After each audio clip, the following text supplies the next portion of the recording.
Kenalkan, nama saya Hesti Revenencia Guru Sendiri Milala, Prodi PGSD semester 2 NIM 21120346, mata kuliah Pendidikan Kewarganegaraan, dosen pengampu Ficha Aulia Nanda SPD MPD. Di sini saya akan menjawab 5 soal UTS dari Bu Ficha. 1. Mengapa dan untuk apa mata pelajaran pendidikan kewarganegaraan diberikan di SD atau MI?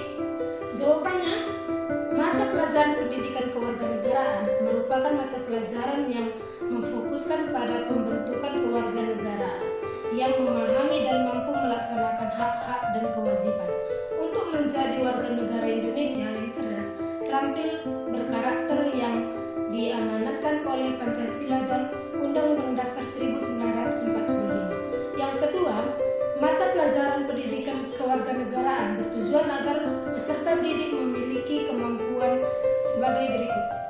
1.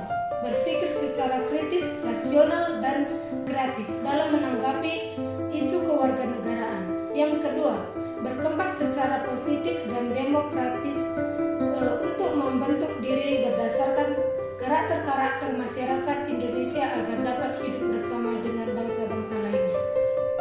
Berikan 2 alasan bahwa PKN sebagai pendidikan nilai dan moral.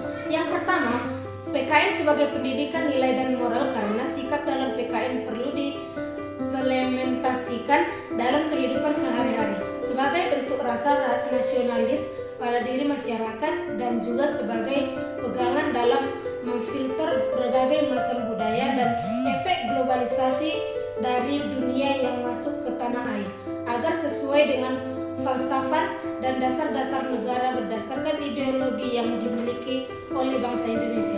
Kedua, pendekatan PKN atau pendidikan Pancasila dan kewarganegaraan sebagai pendidikan nilai dan moral karena dalam PKN terdapat pendidikan terhadap nilai-nilai luhur Pancasila sehingga diharapkan dapat memupuk kepedulian seseorang terhadap negaranya disertai dengan tumbuhnya nilai moral sebagai rakyat Indonesia.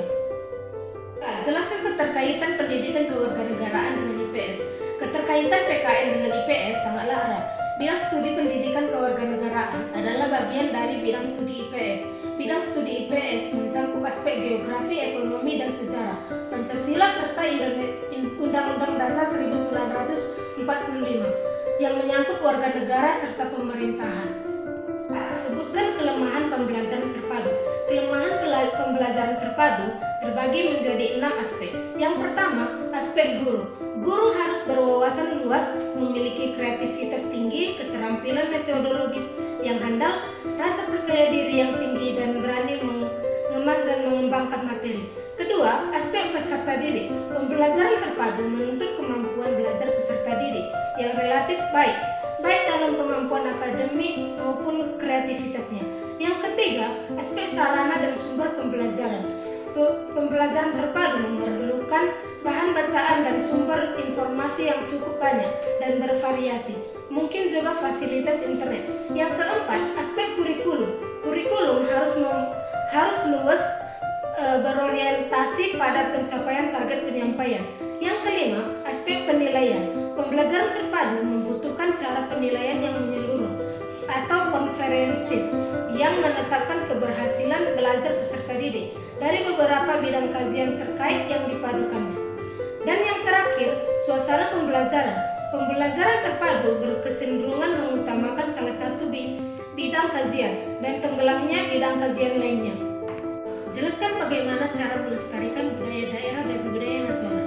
1. Mengajarkan budaya ke generasi penerus. 2. Memasukkan penelaan kebudayaan sebagai mata pembelajaran. 3. Menerapkan budaya dalam kehidupan sehari-hari, misalnya menggunakan bahasa lokal. 4. Mengenalkan dan mempromosikan budaya nasional maupun internasional. Sekian dari penjelasan saya. Terima kasih.